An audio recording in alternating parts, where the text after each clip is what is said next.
بسم الله الرحمن الرحيم وآله وصحبه أجمعين أما بعد அல்லாஹ்வுடைய சாந்தியும் சமாதானமும் ரசூலுல்லாஹி ஸல்லல்லாஹு அலைஹி வஸல்லம் அவர்களின் மீதும் அவர்களை பின்பற்றி வாழ்ந்த சத்திய சஹாபாக்கள் தாபீன்கள் தபா தாபீன்கள் நாதாக்கள் சுஹதாக்கள் குறிப்பாக இந்த சபையிலே அமர்ந்திருக்கக்கூடிய உங்கள் மீதும் என் மீதும் நின்று நிலவட்டுமாக. கண்ணியமான அல்லாஹ்வின் நல்லடியார்களே, அல்லாஹ்வுடைய அச்சத்தை கொண்டு ஆரம்பம் செய்கின்றேன். காரணம், ரசூல் ஸல்லல்லாஹு அலைஹி வஸல்லம் அவர்கள் எந்த ஒரு உபதேசத்தை ஆரம்பம் செய்யும் பொழுதும் அல்லாஹ்வின் மீதுள்ள அச்சத்தை கொண்டு ஆரம்பம் செய்வார்கள்.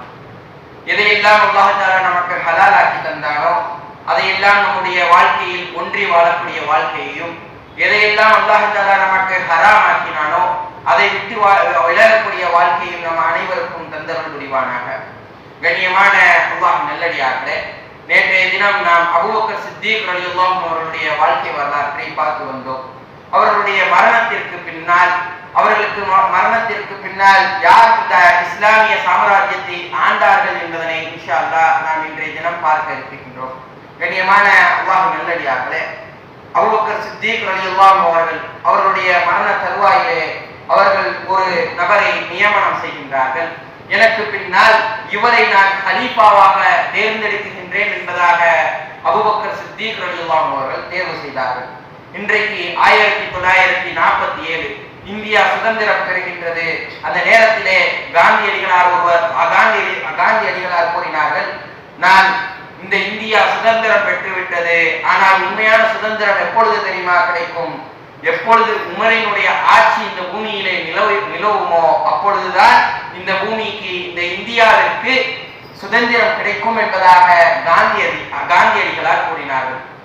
சுமார் 8 ஆண்டுகளுக்கு முன்னால் இந்த டெல்லியினுடைய முதல்வர் கூறினார்கள், கெஜ்ரிவால் அவர்கள் இன்றைக்கும் முதல்வராக பயணித்துக் கொண்டிருக்கின்றார்கள்.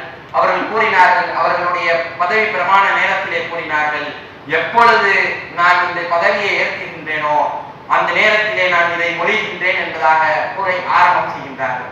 என்ன தெரியுமா கூறினார்கள்? எப்பொழுது உமரினுடைய ஆட்சி இந்த இந்தியாவிற்கு வருமோ அப்பொழுதுதான் இந்த இந்தியா செழிப்படையும் என்பதாக கூறினார்கள். கண்ணியமான அல்லாஹ்வின் நல்லடியார்களே, காந்தியடிகளாருக்கும் இந்த கெஜ்ரிவாலிற்கும் எந்த ஒரு சம்பந்தமும் கிடையாது. இந்த உமர் ரலியல்லாஹு அவர்களுக்கும் காந்தியடிகளாருக்கும் எந்த ஒரு சம்பந்தமும் கிடையாது. கெஜ்ரிவாலிற்கும் இந்த உமர் ரலியல்லாஹு அவர்களுக்கும் எந்த ஒரு சம்பந்தமும் கிடையாது. இனத்தின் ரீதியாகவும், மொழியின் ரீதியாகவும், மதத்தின் ரீதியாகவும் எந்த ஒரு சம்பந்தமும் கிடையாது. ஆனால் நமக்கும் உமர் ரலியல்லாஹு அவர்களுக்கும் ஒரு சம்பந்தம் இருக்கின்றது, ஈமானிய சொந்தம் என்பதாக நாம் கூறலாம். அப்படி ஈமானிய சொந்தம் இருக்கக்கூடிய உமர் ரலியல்லாஹு அவர்களுடைய வரலாற்றை நம்ம எத்தனை நபர்கள் தெரிந்து வைத்திருக்கின்றோம்? சிந்தித்து பார்க்க வேண்டும். உமர் ரலியல்லாஹு அவர்கள் எப்படிப்பட்டவர்கள்? அவர்களுக்கு அல்லாஹ்வின் தூதர் ஸல்லல்லாஹு அலைஹி வஸல்லம் அவர்கள் ஒரு பட்டை பெயரை வைக்கின்றார்கள், ஃபாரூக் என்பதாக. என்ன அர்த்தம் தெரியுமா? ஃபாரூக் என்றால் பிரிப்பவர் என்பது அர்த்தம். நன்மையையும் தீமையும் தனித்தனியாக பிரிக்கக்கூடியவராக உமர் ரலியல்லாஹு அவர்கள் இருந்தார்கள். ஆகையினால் ஃபாரூக் என்பதாக அவர்களுக்கு ரசூல் ஸல்லல்லாஹு அலைஹி வஸல்லம் அவர்கள் பட்டை பெயரை சூட்டினார்கள். கண்ணியமான அல்லாஹ் நல்லடியார்களே, நமக்கெல்லாம் தெரிந்த ஒரு சம்பவம் தான். உமர் ரலியல்லாஹு அவர்கள் இஸ்லாத்தை ஏற்பதற்கு முன்னால் இஸ்லாத்திற்கு மிகப்பெரிய ஒரு எதிரியாக இருந்தார்கள். ரசூல் ஸல்லல்லாஹு அலைஹி வஸல்லம் அவர்கள் ஒரு இரவிலே துஆவை கேட்கின்றார்கள், யா அல்லாஹ், எங்களுக்கு இந்த உமரையாவது அல்லது அபூ ஜஹலையாவது இருவரில் ஒருவரை இஸ்லாத்தில் நுழைவைத்து இந்த இஸ்லாத்திற்கு பலமூட்டு என்பதாக துஆவை கேட்கின்றார்கள். சில தினங்களிலேயே உமர் ரலியல்லாஹு அவர்கள் வாளை உருவியவர்களாக ரசூல் ஸல்லல்லாஹு அலைஹி வஸல்லம் அவர்களுடைய தலையை கொய்ய வேண்டும் என்பதற்காக வாளை உருவியவர்களாக நடந்து வருகின்றார்கள். சிந்தித்து பார்க்க வேண்டும். இந்த இடத்திலே உமர் ரலியல்லாஹு அவர்கள் ரசூல் ஸல்லல்லாஹு அலைஹி வஸல்லம் அவர்களின் மீது மிகவும் கடுமையான ஒரு கோபத்திலே வருகின்றார்கள். நமக்கெல்லாம் தெரிந்த ஒரு செய்திதான். அந்த நேரத்திலே எதிரிலே ஒரு சஹாபி வருகின்றார்கள். அவர்களிடம் அவர் கேட்கின்றார், உமரே, எங்கே செல்கின்றீர்கள் என்பதாக. அதற்கு உமர் ரலியல்லாஹு அவர்கள் கூறினார்கள், இந்த இஸ்லாத்திற்கு இன்றைக்கு நான் முடிவு கட்டப் போகின்றேன், இந்த முஹம்மதுவை நான் இன்றைக்கு கொலை செய்ய போகின்றேன் என்பதாக பகிரங்கமாக கத்தியை வாளை உருவியவர்களாக வருகின்றார்கள். இதை பார்த்து அந்த சஹாபி கூறினார், என்ன தெரியுமா கூறினார்? நீங்கள் முகமதுவை கொலை செய்வதற்கு முன்னால் உங்களுடைய வீட்டை நீங்கள் சரி செய்யுங்கள். உங்களுடைய தங்கையின் கணவரும் மச்சானும் இஸ்லாத்தை ஏற்றுக்கொண்டார்கள், முதலில் உங்களுடைய வீட்டை கவனியுங்கள் என்பதாக கூறிய பொழுது உமர் ரலியல்லாஹு அவர்கள் ரசூல் ஸல்லல்லாஹு அலைஹி வஸல்லம் அவர்களை கொலை செய்வதற்காக வந்த உமர் ரலியல்லாஹு அவர்கள் தங்களுடைய கால்களை திருப்பியவர்களாக தன்னுடைய தங்கையின் வீட்டிற்குள்ளாக நுழைகின்றார்கள். அங்கே அவர்களுடைய தங்கை குர்ஆனை ஓதக்கூடிய சப்தத்தை கேட்கின்றார்கள். இவர்களை கதவை தட்டியவுடன் அவர்களுடைய தங்கை ஓதுவதை நிப்பாட்டுகின்றார்கள். நமக்கெல்லாம் மிகவும் அறிந்த ஒரு செய்திதான். உமர் ரலியல்லாஹு அவர்களுக்காக கதவு திறக்கப்படுகின்றது. திறந்தால் உமர் ரலியல்லாஹு அவர்கள் கேட்கின்றார்கள், நான் வரும்பொழுது ஏதோ ஒரு சப்தம் கேட்டது, நீங்கள் என்ன ஓதிக்கொண்டிருந்தீர்கள், அதை எனக்கு கூறுங்கள் என்பதாக கூறுகின்றார்கள். அதற்கு அனைவரும் மௌனமாக இருக்கின்றார்கள். அந்த இடத்திலே ஒரு சஹாபியும் வீட்டிலே மறைந்திருக்கின்றார்கள். அந்த இடத்திலே அவர்களுடைய மச்சான் கூறுகின்றார்கள், இல்லை உமரே, எதையும் நாங்கள் ஓதவில்லை என்பதாக பொய் கூறுகின்றார்கள். அந்த நேரத்திலே உமர் ரலியல்லாஹு அவர்கள், இல்லை நீங்கள் இஸ்லாத்தை ஏற்றுவிட்டீர்கள் என்பதாக தன்னுடைய மச்சானை அடிக்கின்றார்கள். அடிக்கும் பொழுது தன்னுடைய தங்கை எதிரே வருகின்றார்கள். அந்த இடத்திலே தங்கைக்கு அடிபடுகின்றது.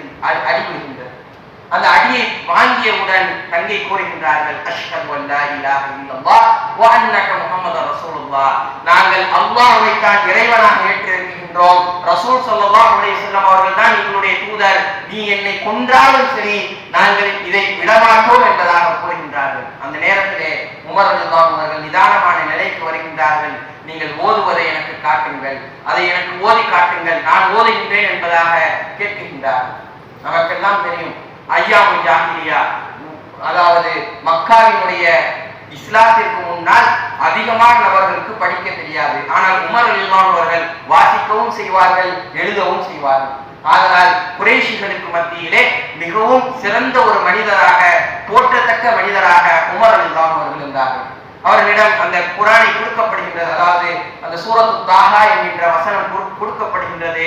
உமர் ரலியல்லாஹு அவர்கள் வாசிக்க ஆரம்பிக்கின்றார்கள், சப்பஹ லில்லாஹி மா ஃபிஸ் ஸமாவாதி வல் அர்த் வ ஹுவல் அஸீஸுல் ஹகீம், வானங்களை பூமியை படைத்த இறைவன் எப்படிப்பட்டவன் என்பதாக அந்த வசனங்கள் ஓத ஆரம்பிக்கின்றார்கள். ஓத ஓத ஓத அவர்கள் கண்களிலிருந்து கண்ணீர்கள் வருகின்றது. அவர்கள் அப்படியே எழுந்திருக்கின்றார்கள். ரசூல் ஸல்லல்லாஹு அலைஹி வஸல்லம் அர்க்கம் பின் அர்க்கம் என்கின்ற ஒரு நபித்தோழரினுடைய வீடுகளிலே இருக்கின்றார்கள். அந்த வீட்டினுடைய கதவுகளை தட்டுகின்றார்கள். உள்ளே இருக்கக்கூடிய சஹாபாக்களுக்கு தெரியும், உமர் ரசூல் ஸல்லல்லாஹு அலைஹி வஸல்லம் அவர்களை கொலை செய்வதற்காக வந்திருக்கின்றார் என்பதாகத்தான் அனைவரும் நினைத்தார்கள். நடுவில் நடந்த சம்பவம் யாருக்கும் தெரியாது. அங்கே இருக்கக்கூடிய அனைத்து சஹாபாக்களுக்கும் நடுவில் அவர்கள் தங்கையுடைய வீட்டிற்கு சென்று இஸ்லாத்தை புரிந்து கொண்டார்கள் என்ற எந்த சம்பவமும் தெரியாது.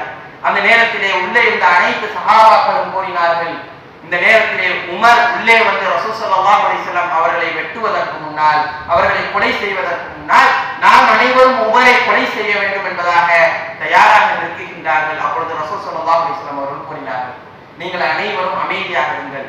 உமர் அந்த நேரத்திலே அவர்கள் அமைதியாக வந்தால் நாம் அனைவரும் அமைதி காப்போம், அவர் ஏதாவது செய்ய நாடினால் நாம் அவரை கொலை செய்வோம் என்பதாக உறுதிமொழியை எடுக்கின்றார்கள். கதவு திறக்கப்படுகின்றது. உமர் ரலியல்லாஹு அவர்கள் உள்ளே வருகின்றார்கள். உள்ளே வந்தால் அஷ்ஹது அல்லா இலாஹ இல்லல்லாஹ் வ அன்ன முஹம்மது ரசூலுல்லாஹ் என்பதாக ஒரு இஸ்லாத்தை ஏற்கின்றார்கள். எப்படிப்பட்ட வரலாறு தெரியுமா? அவர்கள் இஸ்லாத்தை ஏற்றதற்கு பின்னால் மக்காவில் முஸ்லிம்களை தொடுவதற்கு ஒவ்வொரு காபிர்களும் அஞ்சினார்கள். ஒவ்வொரு காபிர்களும் அதற்கு முன்னால் ஒவ்வொரு முஸ்லிம்களையும் அடிக்கவும் வேதனை செய்யவும் பல விஷயங்களை செய்து கொண்டிருந்தார்கள். எப்பொழுது உமர் ரலியல்லாஹு அவர்கள் இஸ்லாத்தை ஏற்றார்களோ அப்பொழுதிலிருந்து இஸ்லாத்தை பகிரங்கமாக பிரச்சாரம் செய்ய அல்லாஹ்வின் தூதர் ஸல்லல்லாஹு அலைஹி வஸல்லம் அவர்கள் முடிவெடுத்தார்கள். அதற்கு முன்னால் மறைந்தவர்களாக இஸ்லாத்தை போதித்துக் கொண்டிருந்த ரசூல் ஸல்லல்லாஹு அலைஹி வஸல்லம் அவர்கள் உமர் ரலியல்லாஹு அவர்களுடைய வருகைக்கு பின்னால் அதிகமாக வெளிப்படையான இஸ்லாமிய பிரச்சாரம் நடக்கின்றது. எந்த அளவிற்கு என்றால் அனைத்து சஹாபாக்களும் ஹிஜ்ரத்தை தனித்தனியாக மறைமுகமாக இரவிலே சென்று கொண்டிருந்தார்கள். ஆனால் உமர் ரலியல்லாஹு அவர்கள் எப்படி ஹிஜ்ரத் செய்தார்கள் தெரியுமா? இந்த ஒரு வரலாறு போதும், இந்த ஒரு சம்பவம் போதும் உமர் ரலியல்லாஹு அவர்கள் எந்த அளவுக்கு வீரம் மிக்கவர்கள் என்பது. உமர் ரலியல்லாஹு அவர்கள் காபாவிற்கு முன்னால் வருகின்றார்கள். அனைத்து குறைஷிகளையும் கூப்பிடுகின்றார்கள். குறைஷிகளே அனைவரும் வாருங்கள் என்பதாக கூப்பிடுகின்றார்கள். அனைத்து குறைஷிகளும் வந்ததற்கு பின்னால் ஒரு வசனத்தை கூறுகின்றார்கள், ஒரு வாக்கியத்தை கூறுகின்றார்கள். ஏதோ ஒரு சினிமா டயலாக் இல்லை. அவர்கள் கூறிய வார்த்தை என்ன தெரியுமா? யாருடைய மனைவி விதவையாக வேண்டும் என்று நினைக்கின்றானோ அவன் என்னோடு வந்து போர் செய்யட்டும். யாருடைய குழந்தைகள் அனாதையாக வேண்டும் என்று நினைக்கின்றானோ அவன் என்னோடு வந்து போர் செய்யட்டும். நான் இங்கேதான் நிற்கின்றேன், என்னோடு போர் செய்யுங்கள் என்பதாக அழைத்தார்கள். அனைத்து குறைஷிகளும் அமைதி காத்தார்கள். அனைத்து மக்கத்து காப்பியர்களும் அமைதியாக நின்றார்கள். பகிரங்கமாக உமர் ரலியல்லாஹு அன்ஹு அவர்கள் மக்காவிலிருந்து மதீனாவிற்கு சென்றார்கள். எந்த ஒரு சஹாபாக்களும் செய்யாத ஒரு செயலை அன்றைக்கு உமர் ரலியல்லாஹு அன்ஹு அவர்கள் செய்தார்கள். இன்றைக்கும் வரலாறுகளில் முன்னெழுத்துக்களால் பொறிக்கப்பட்டிருக்கின்றன. சிந்தித்து பார்க்க வேண்டும். உமர் ரலியல்லாஹு அன்ஹு அவர்களுடைய தனி சிறப்புகள், பல்வேறு விஷயங்களை ரசூல் ஸல்லல்லாஹு அலைஹி வஸல்லம் அவர்கள் கூறினார்கள். நபி இல்லாத சமூகத்திற்கு அல்லாஹ் சில நல்ல மனிதர்களை அனுப்புவான். அதே போன்று நான் இங்கு அனுப்பப்படாமல் இருந்தால் உமரை அல்லாஹ் தஆலா நபியாக அனுப்பியிருப்பான், அல்லது அந்த நல்ல ஒரு மனிதராக அல்லாஹ் தஆலா இந்த சமூகத்திற்கு அனுப்பியிருப்பான் என்பதாக ரசூல் ஸல்லல்லாஹு அலைஹி வஸல்லம் அவர்கள் கூறினார்கள். பிறகு கூறினார்கள், எனக்கு பிறகு எந்த ஒரு நபியும் கிடையாது என்பதனையும் முற்றுப்புள்ளி வைத்தார்கள். சிந்தித்து பார்க்க வேண்டும். கண்ணியமான அல்லாஹ்வின் நல்லடியார்களே, ரசூல் ஸல்லல்லாஹு அலைஹி வஸல்லம் அவர்கள் ஒரு முறை ஒரு கனவிலே சொல்லுகின்றார்கள். ஒரு கனவை பற்றி சஹாபாக்களுக்கு விவரிக்கின்றார்கள். நான் கனவிலே பல்வேறு மனிதர்களை கண்டேன், பல்வேறு சஹாபாக்களை கண்டேன். அவர்கள் எல்லாம் ஆடைகளை குறைவாகவும் அவர்களுடைய வயிறுகளுக்கு நேராகவும் அவர்களுடைய நெஞ்சுகளுக்கு நேராகவும் முடித்திருந்தார்கள். ஆனால் உமர் ரலியல்லாஹு அன்ஹு அவர்கள் மாத்திரம் அவர்களுடைய ஆடை தரையில் வடும் அளவிற்கு உடுத்தியிருந்தார்கள் என்பதாக கூறுகின்றார்கள். உடனே சஹாபாக்கள் எல்லாம் கேட்கின்றார்கள், யா ரசூலுல்லாஹ், என்ன அந்த சட்டைக்கு அர்த்தம் என்ன என்பதாக கேட்கின்றார்கள். உடனே ரசூல் ஸல்லல்லாஹு அலைஹி வஸல்லம் அவர்கள் கூறினார்கள், ஈமான். ஈமான் என்பதாக பதிலளித்தார்கள். அனைத்து சஹாபாக்களும் அவர்களுடைய ஆடைகள், அதாவது அவர்களுடைய ஈமான் எந்த அளவுக்கு இருந்தது என்பதனை ரசூல் ஸல்லல்லாஹு அலைஹி வஸல்லம் அந்த இடத்திலே சுட்டி காட்டினார்கள். அதே போன்று உமர் ரலியல்லாஹு அன்ஹு அவர்களுடைய ஈமானையும் அந்த இடத்திலே மற்றவர்களுக்கு மத்தியிலே கம்பேர் பண்ணி காட்டினார். சிந்திச்சு பார்க்கணும். நமக்கெல்லாம் அது சட்ட அளவு கூட இருக்காது, கட்சி அளவு கூட இருக்காது. அதுதான் நம்மளுடைய ஈமான் ஆகும். ஆனா அன்னைக்கு சஹாபாக்களுடைய ஈமான் சட்டை அளவுக்கு வயிறு அளவுக்கு இருந்துச்சுன்னா அவர்கள் எந்த அளவுக்கு அவர்கள் இருந்தார்கள் என்பதை சிந்தித்து பார்க்க வேண்டும். யாரும் குறையற்றவர்கள் அல்ல, அவர் அனைத்து சஹாபாக்கள் நிறைவானவர்கள். சிந்தித்து பார்க்க வேண்டும். அதே போன்று ரசூல் ஸல்லல்லாஹு அலைஹி வஸல்லம் அவர்கள் மற்றொரு கனவை பற்றி விவரிக்கின்றார்கள். நான் ஒரு கிணற்றிலிருந்து தண்ணீரை எடுத்துக் கொண்டிருந்தேன். அதே போன்று என்னால் முடியவில்லை. உடனே அபூபக்கர் வந்தார். அவரிடம் அந்த வாளியை கொடுத்தேன். அவர் இரண்டு மூன்று வாளிகளை தான் எடுத்தார். அவரும் சோர்ந்து விட்டார். உமர் ரலியல்லாஹு அன்ஹு அவர்களிடம் கொடுத்தேன். அவர் மடமட என்பதாக பல்வேறு வாளிகளை எடுத்து இறைத்தார்கள் என்பதாக கூறுகின்றார்கள். இது என்ன தெரியுமா? இந்த ஹதீஸிற்கு இமாம்கள் பல்வேறு ஷரஹுகளை எழுதுகின்றார்கள், பல்வேறு விளக்க உரைகளை எழுதுகின்றார்கள். என்ன தெரியுமா? முதலிலே ரசூல் ஸல்லல்லாஹு அலைஹி வஸல்லம் இஸ்லாமிய ஆட்சி பொறுப்பிலே இருந்தார்கள். அவர்களுக்கு பின்னால் அபூபக்கர் ரலியல்லாஹு அன்ஹு அவர்கள் 2 ஆண்டு காலம் ஆட்சியை நடத்தினார்கள். அதற்கு பின்னால் உமர் ரலியல்லாஹு அன்ஹு அவர்களுடைய ஆட்சி எந்த அளவுக்கு இருந்தது என்றால், ஆப்கானிஸ்தானிலிருந்து மொரோக்கோ வரைக்கும் ஒற்றை தலைமையிலே உமர் ரலியல்லாஹு அன்ஹு அவர்கள் ஆட்சி செய்தார்கள். இதைத்தான் ரசூல் ஸல்லல்லாஹு அலைஹி வஸல்லம் இந்த ஹதீஸின் வாயிலாக நமக்கு சொல்ல வந்தார்கள் என்பதாக இமாம்கள் தங்களுடைய விளக்க உரைகளை எழுதுகின்றார்கள். சிந்தித்து பார்க்க வேண்டும். உமர் ரலியல்லாஹு அன்ஹு அவர்களுடைய எண்ணமும் அவர்களுடைய எண்ணமே வகியாக பல்வேறு இடங்களிலே அல்லாஹ் தஆலா இறக்கி அருளினான். நமக்கெல்லாம் தெரியும் பாங்கு சப்தம் எப்படி வந்தது என்பதும் நமக்கு தெரியும். உமர் ரலியல்லாஹு அன்ஹு அவர்களுடைய கனவிலே அல்லாஹ் தஆலா பாங்கிற்கு முன்னால் பாங்கு ஓசையை சொல்லி காட்டினார். அதே போன்று மக்காமே இப்ராஹிமிலே தொழுவதற்கு அனைவரும் முற்படாத நேரத்திலே ரசூல் ஸல்லல்லாஹு அலைஹி வஸல்லம் அவர்களிடத்திலே உமர் ரலியல்லாஹு அன்ஹு அவர்கள் மக்காமே இப்ராஹிமிலே நீங்கள் தொழுவுங்கள் என்பதாக கூறினார்கள். அதையே அல்லாஹ் தஆலா வஹியாக அருளினார். இப்படி பல்வேறு சம்பவங்களை உமர் ரலியல்லாஹு அன்ஹு அவர்களுடைய வாழ்க்கையிலே நாம் ஒப்பிட்டு பார்க்கலாம். அதே போன்று ரசூல் ஸல்லல்லாஹு அலைஹி வஸல்லம் அவர்களுக்கு பின்னால் அபூபக்கர் சித்தீக் ரலியல்லாஹு அன்ஹு அவர்கள் ஆட்சி செய்தார்கள். நேற்றைய தினம் நாம் அதை எல்லாம் பார்த்தோம். அவர்களுக்கு பின்னால் உமர் ரலியல்லாஹு அன்ஹு அவர்களை தேர்ந்தெடுத்து விட்டு அபூபக்கர் சித்தீக் ரலியல்லாஹு அன்ஹு அவர்கள் சென்றார்கள். அந்த நேரத்திலே உமர் ரலியல்லாஹு அன்ஹு அவர்கள் தங்களுடைய ஆட்சி பொறுப்பை எடுத்தார்கள். எந்த அளவிற்கு என்றால் அவர்களுக்கு அந்த ஆட்சியை எடுப்பதற்கே அவர்களுக்கு மனசில்லை.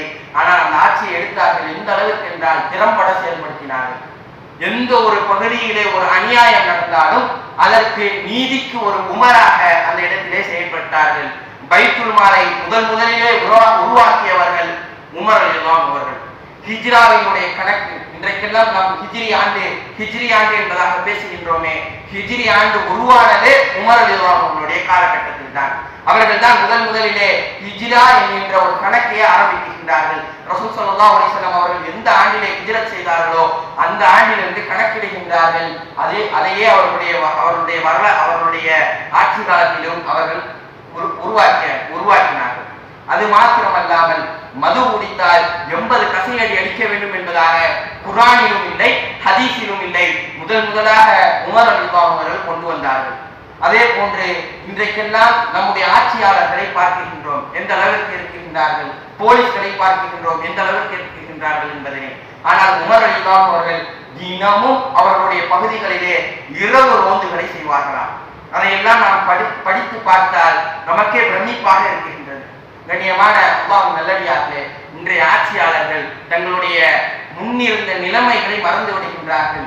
ஆனால் அன்றைக்கு உமர் ரலியல்லாஹு அவர்கள் எந்த அளவிற்கு இருந்தார்கள் என்றால், ஆப்கானிஸ்தானில் இருந்து மொரோக்கோ வரைக்கும் ஒற்றை தலைமையிலே ஆட்சி செய்த உமர் ரலியல்லாஹு அவர்கள் தங்களுடைய ஒட்டகைகளுக்கு தாங்களே எண்ணெய் பூசக்கூடியவர்களாக இருந்தார்கள். அந்த நேரத்திலே சஹாபாக்கள் கேட்கின்றார்கள், யா உமர், யா அமீருல் முஃமினீன், முஃமின்களின் தலைவரே, என்ன செய்து கொண்டிருக்கின்றீர்கள்? இதற்கு நீங்கள் அடிமைகளை உருவாக்க வேண்டாமா? இந்த இடத்திற்கு நீங்கள் அடிமைகளை போட்டு வேலை செய்ய வேண்டாமா? நீங்கள் எதற்காக ஒட்டகங்களுக்கு எண்ணெய் பூசிக் கொண்டிருக்கின்றீர்கள் என்பதாக. உடனே உமர் ரலியல்லாஹு அவர்கள் கூறினார்கள், என்ன தெரியுமா கூறினார்கள்?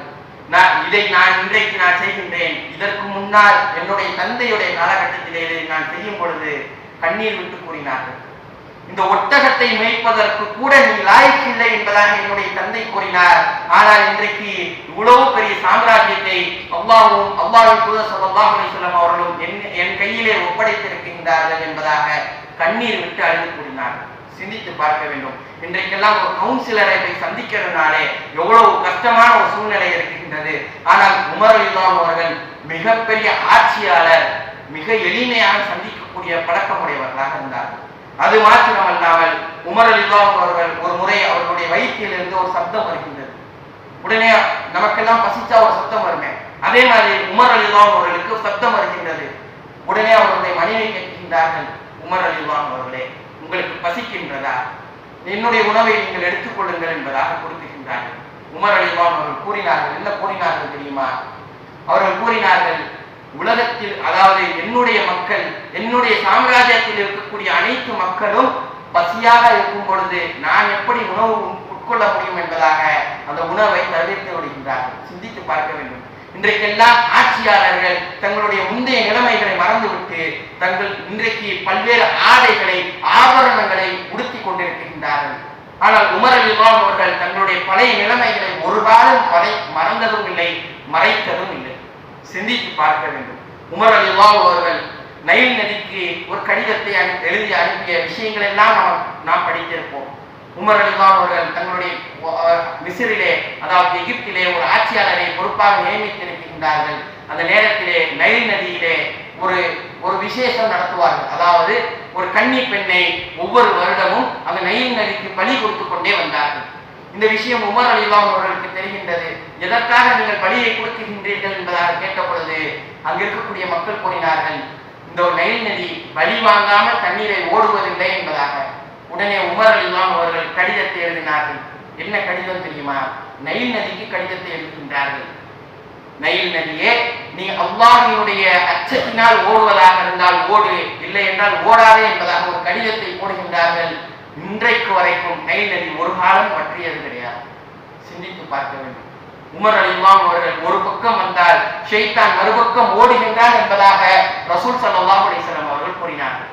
அது மாத்திரமல்லாமல் நீதிக்கு ஒரு உமர் என்கின்ற ஒரு சிறப்பான ஒரு விஷயத்தை நான் கூறி என்னுடைய உரையை முடித்துக் கொள்கின்றேன். அம்ர் இப்னு ஆஸ் ரலியல்லாஹு அவர்கள் நமக்கெல்லாம் பரிச்சயமான ஒரு நபித்தோழர். ரசூல் ஸல்லல்லாஹு அலைஹி வஸல்லம் அவர்களால் பல்வேறு சந்தர்ப்பங்களிலே பல்வேறு விஷயங்களை புகழ்ந்து உரைத்திருக்கின்றார்கள் அந்த நபித்தோழர். ரசூல் ஸல்லல்லாஹு அலைஹி வஸல்லம் அவர்களுக்கு பின்னால் உமர் ரலியல்லாஹு அவர்கள் ஆட்சியிலே இருக்கும் பொழுது அந்த அம்ர் இப்னு ஆஸ் ரலியல்லாஹு அவர்களை எகிப்திற்கு கவர்னராக ஒரு கவர்னராக அனுப்புகின்றார்கள். அந்த நேரத்திலே எகிப்திலே அம்ர் இப்னு ஆஸ் ரலியல்லாஹு அவர்கள் இருக்கின்றார்கள்.